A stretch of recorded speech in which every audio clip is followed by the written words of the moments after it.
Volume 4, Chapter 446, 24th of June, 1946.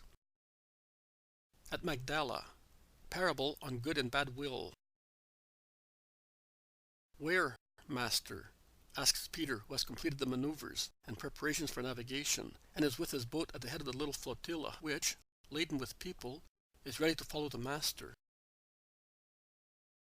"To Magdala. I promised Mary of Lazarus." "All right," replies Peter, and he maneuvers the rudder in order to tack in the right direction.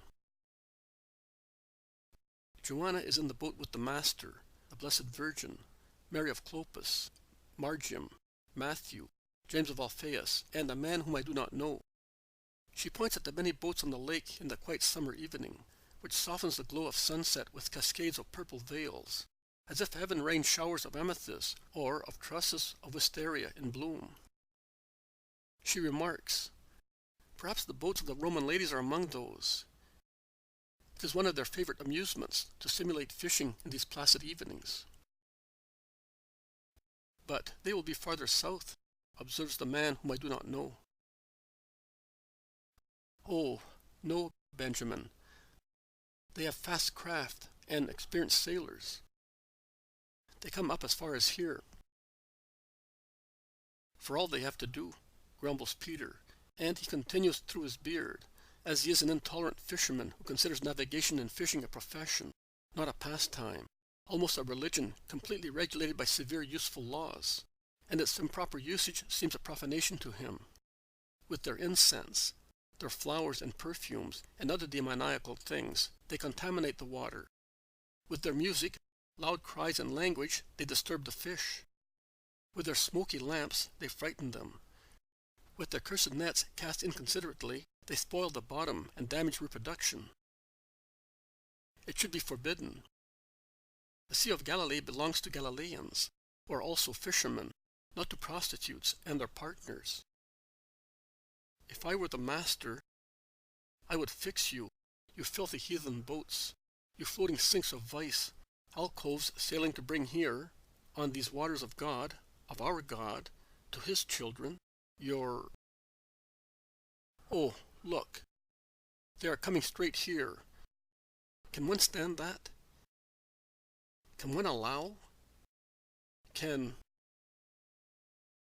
Jesus interrupts the accusatory oration, by which Peter gives vent to his spirit of Israelite and fisherman, flushing, suffocating with rage, panting as if he were struggling against infernal forces, and he says with a peaceful smile, "It is a good job that you are not the Master. Fortunately you are not. For them and for yourself. Because you would prevent them from following a good impulse, thus an impulse impressed on their spirits. Pagan, I agree, but naturally good. Impressed on their spirits by the eternal mercy which guides these creatures, who are not guilty of being born Romans and not Jews. And God looks at them with merciful eyes, because he sees that they tend to what is good. And you would harm yourself, because you would commit an act against charity, and one against humility." Humility? I don't understand. Being the Master of the lake, it would be lawful for me to dispose of it as I like. "No, Simon of Jonah. No, you are wrong. Also the things which belong to us because God grants them to us. So, even if we possess them for a limited period of time, we must always consider that he who possesses everything without any limitation of time or measure is one only. One only is the Master. Man. Oh, they are only administrators of crumbs of the great creation. But he is the Master, my Father and yours, and of all living beings. Further, he is God, thus most perfect in all his thoughts and actions. Now, if God looks benignly at the movement of these heathen hearts towards the truth, and does not only look, but encourages such movement, communicating to it a stronger and stronger motion towards good, do you not think that you, a man, by wanting to stop it, actually want to prevent God from doing something? And when do you stop anything? When you do not consider it good. So this is what you would be thinking of your God, that he is doing a deed which is not good. Now, if it is not right to judge our brothers, because every man has his faults, and his faculty of knowing and judging is so limited that 7 times out of 10 his judgment is wrong, it is absolutely wicked to judge God in his action. Simon, Simon. Lucifer wanted to judge God in one of his thoughts, and he considered it wrong, and wanted to take the place of God, thinking that he was more just than God. You know, Simon, what Lucifer achieved. And you know that all the pains we suffer have come because of that pride. You are right, Master. I am a poor wretch. Forgive me, Master. And Peter, who is always impulsive, leaves the tiller of the rudder to throw himself at Jesus' feet, while the boat, suddenly left to itself, and just on the crest of a wave, yaws and heels in a fearful manner amidst the screams of Mary of Clopas and Joanna, and the shouts of those in the light twin boat, when they see Peter's heavy boat coming straight for them. Fortunately, Matthew is quick in taking the rudder, and the boat resumes its course after pitching dreadfully, also because the others, to keep away from it, have used their oars with vigorous strokes, thus agitating the water. Hey, Simon! Once you were insolent to the Romans, whom you treated as landlubbers, because they were coming straight for us. But now you are cutting a bad figure, and, what is more, in their presence. Look how they are all standing in their boats to sea, says the Iscariot, teasing Peter, and pointing at the Roman boats, which are now so close in the sheet of water before Magdala, that those on board are able to see clearly, notwithstanding that the purple veils of the evening have become darker and darker, dimming daylight. You have also lost a hamper and a small bucket, Simon. Shall we try to fish them up with the hooks, says James of Zebedee, from another boat, which is now close at hand, because, after the incident, they have all crowded around Peter's boat. But how did you manage to do that? It never happens to you, exclaims Andrew from another boat. Peter replies to them all, one after the other, whilst they have almost spoken all together. Have they seen me? It does not matter. I wish they had seen also my heart in the same way, and... Well, better not say that, Peter. But you must know that you are not hurting me. It was not a wrong maneuver. It happened for a good purpose, one that can mortify me. Don't worry, James. Old things went to the bottom. I wish I could throw out after them also the old man persisting in me. I would be prepared to lose everything, even my boat, to be just as the Master wants me. How did I manage? Hey, I proved to myself, to my pride, which wants to teach even God things of the Spirit, that I am an utter beast also in matters concerning boats. It serves me right. I made a parable of myself for myself. Didn't I, Master? Jesus smiles, nodding. Sitting astern, in his habitual place, white against the darkening air, tranquil, his hair blowing gently in the evening breeze, he stands out in the twilight like an angel of peaceful brightness. The Roman boats have reached them. They have very good boats and perfect sails, not to mention the sailors. They go as fast as Alcyons. They exploit every puff of wind and even the slightest currents. Almost all the oarsmen are from Crete or from the Nile region, explains Joanna. The sailors of the Delta are most skilled, and so are those from Crete. But also those from Italy are very good. They pass through Scylla and Charybdis, and that is enough to say that they are very good, admits the unknown man, whose name is Benjamin. Where are we going, Lord? To Magdala, or...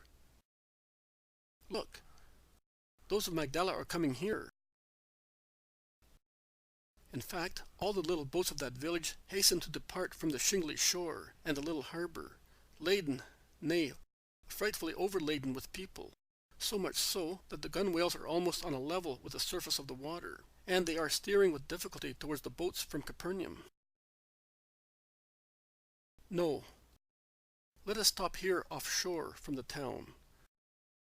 I will speak from the boat.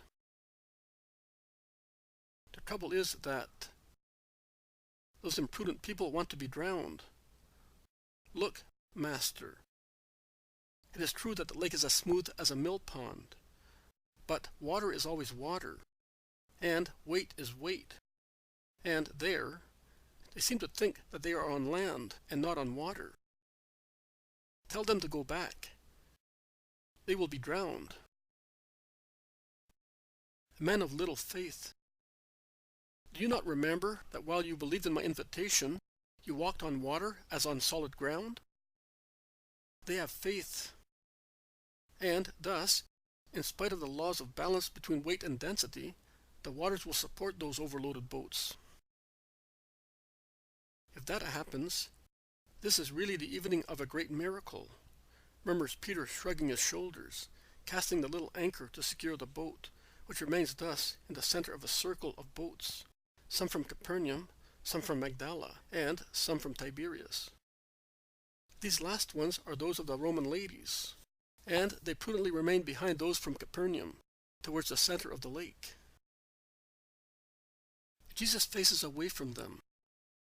He looks towards those of Magdala, towards the large, shady garden of Mary of Lazarus, towards the little houses, the whiteness of which, spread as they are along the shore, stands out in the night.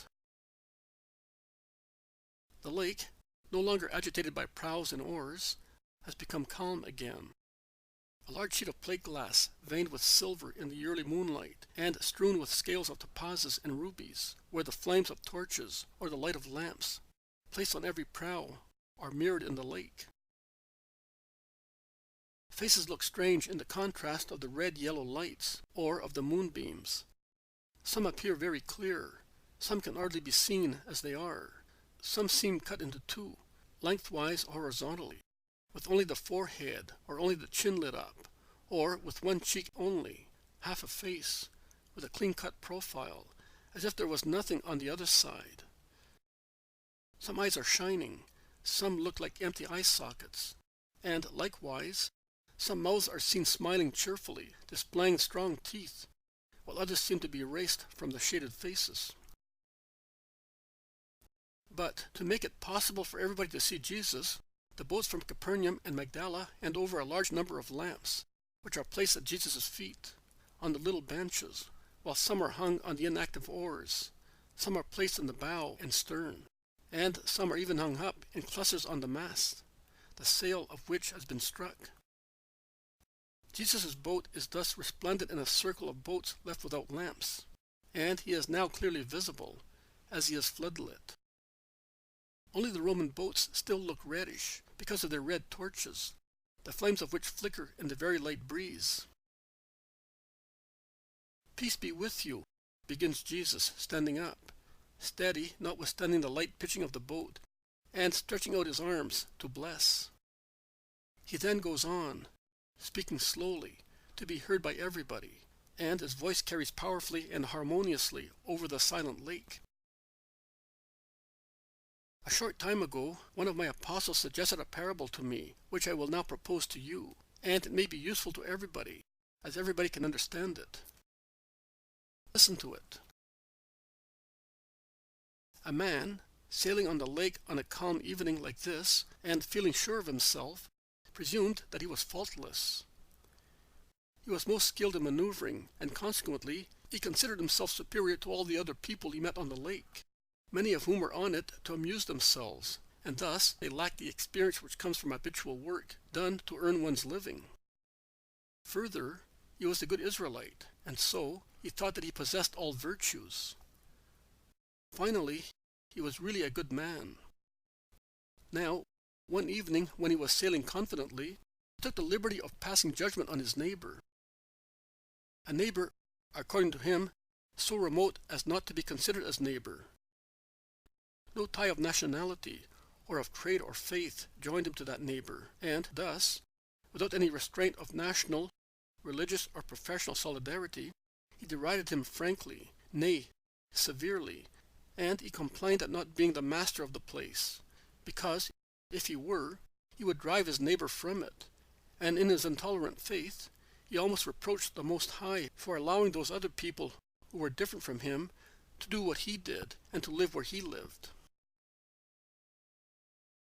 In his boat was a friend, a good friend who loved him with justice, and therefore wanted him to be wise and, when necessary, corrected his wrong ideas. So, that evening, this friend said to the boatman, "Why such thoughts? Is not the Father of man one only? Is he not the Lord of the universe? Does perhaps his sun not shine on all men to warm them? And do his clouds perhaps not rain on the fields of Gentiles as they do on those of Hebrews? And if he does that for the material needs of man, will he not provide likewise for their spiritual necessities? And would you suggest to God what he must do? Who is like God?" The man was good. In his intolerance there was much ignorance, many wrong ideas, but his will was not evil. He had no intention of offending God. On the contrary, it was his intention to defend his interests. Upon hearing those words, he threw himself at the feet of his wise friend and asked him to forgive him for speaking foolishly. He asked him so impetuously that he almost caused a disaster, sinking the boat and drowning those in it, because in his anxiety to ask for forgiveness, he neglected rudder, sails, and currents.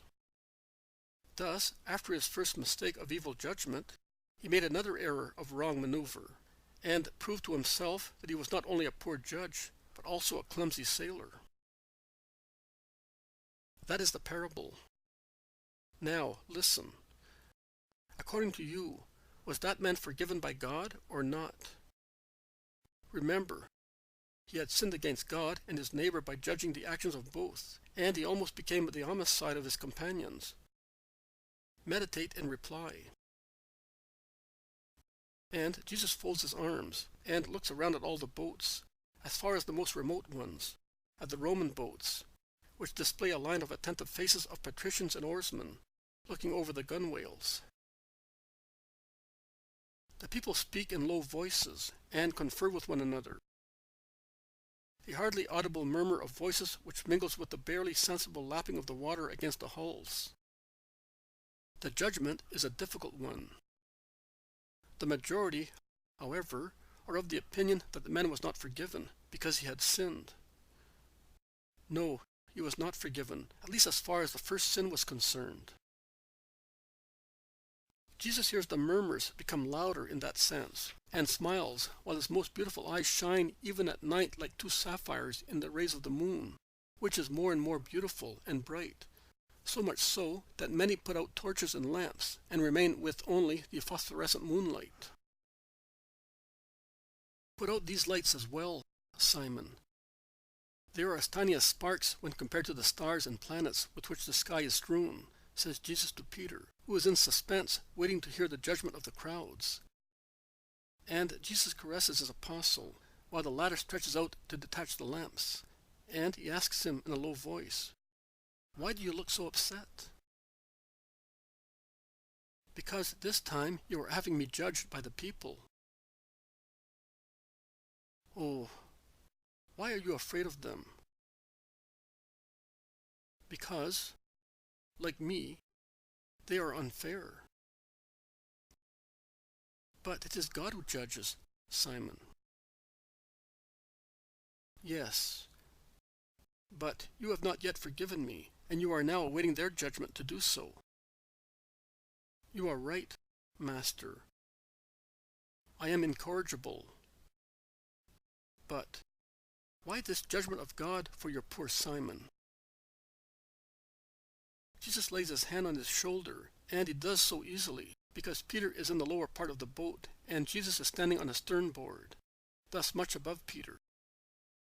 And he smiles, but does not reply to him. He instead asks the people, "Well, Speak up, boat by boat. Alas, poor Peter! If God had judged him according to the opinion of the people who are present, he would have condemned him. With the exception of 3 boats, all the others, including the apostolic ones, condemn him. The Romans do not give their opinions, and they are not asked to do so, but it is obvious that they also judge that the man is to be condemned, because they wave from one boat to the other, there are 3 of them, with thumbs down. Peter's frightened, rolling eyes look up at Jesus' face, and they meet an even kinder glance coming from his sapphire eyes, just like peace. And he sees a face bright with love bent over him while he feels being drawn against Jesus' side, so that his gray-haired head is against Jesus' chest, while the arm of the Master clasps him, embracing his shoulder.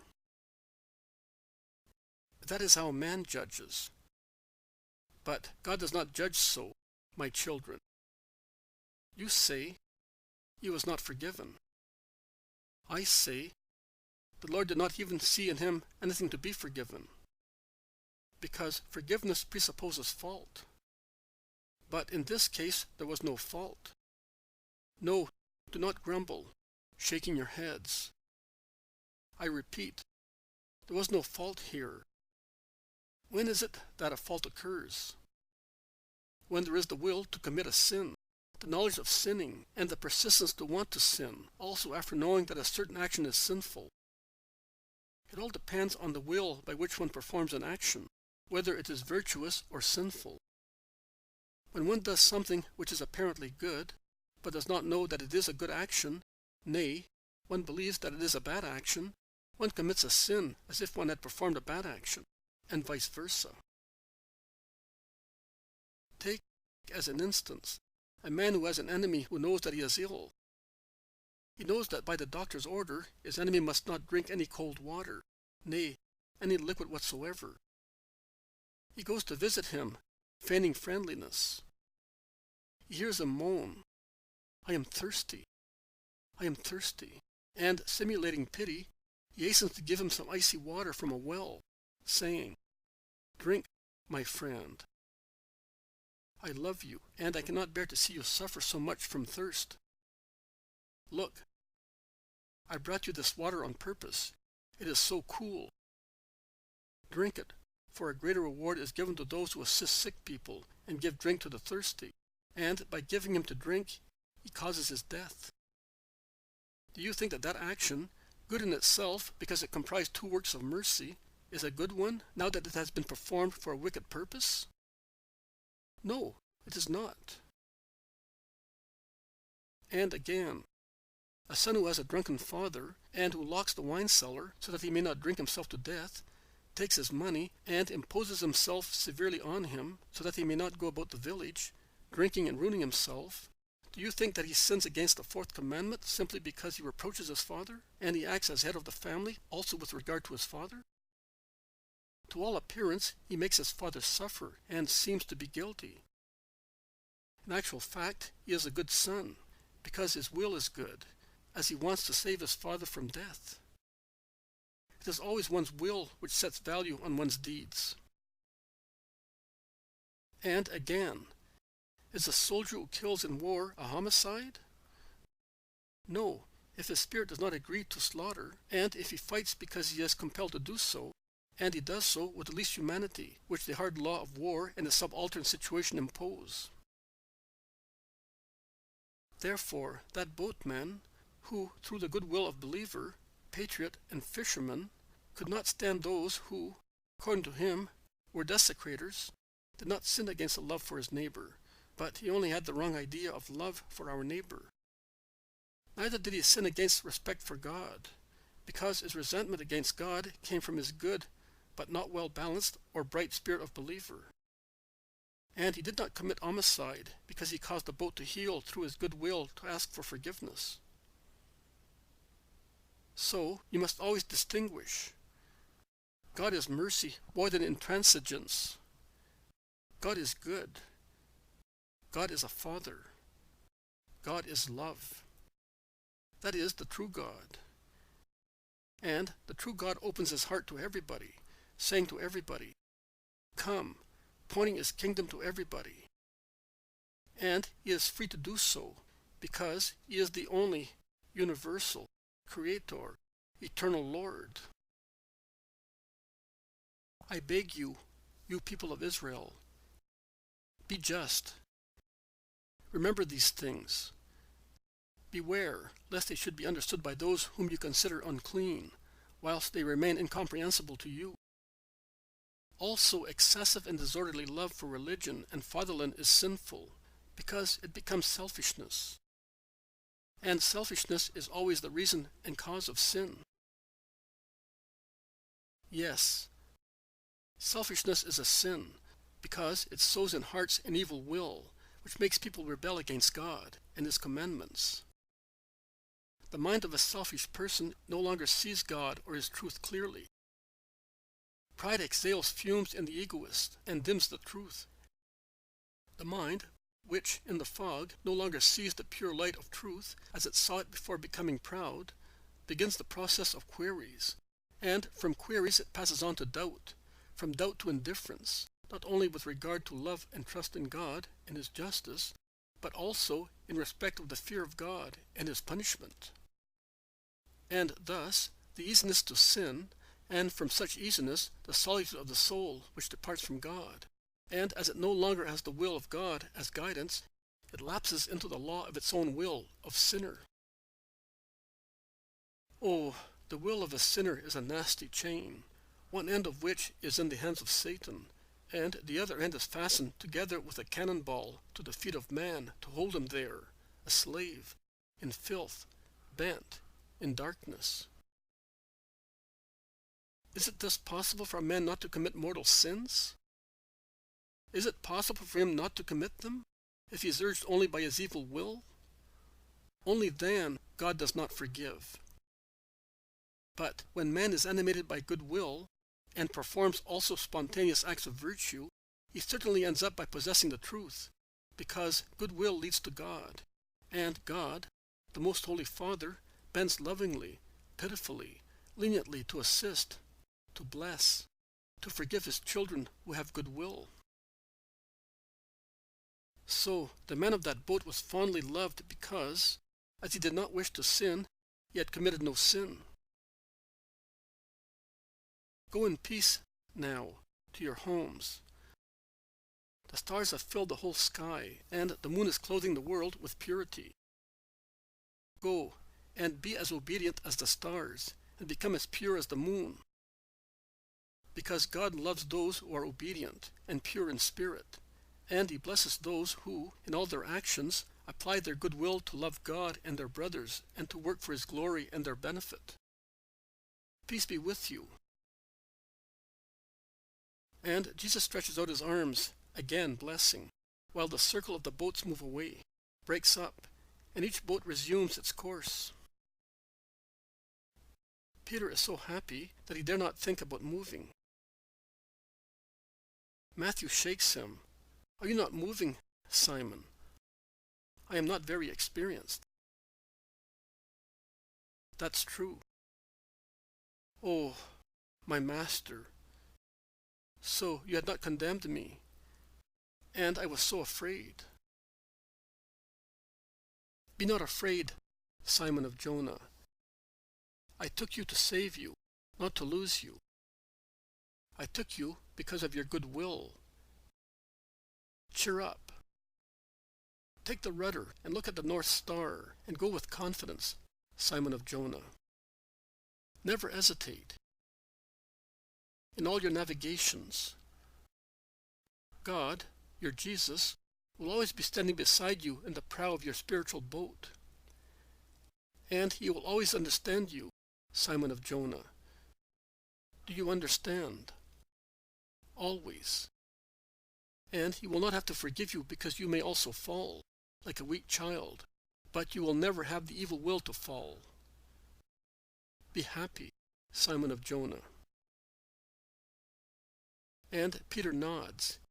He is too moved to be able to speak, suffocated by love, and his hand is rather shaky on the rudder, but his face shines with peace, with confidence, with love, while he looks at his master standing beside him, on the edge of the little boat, like a bright white archangel.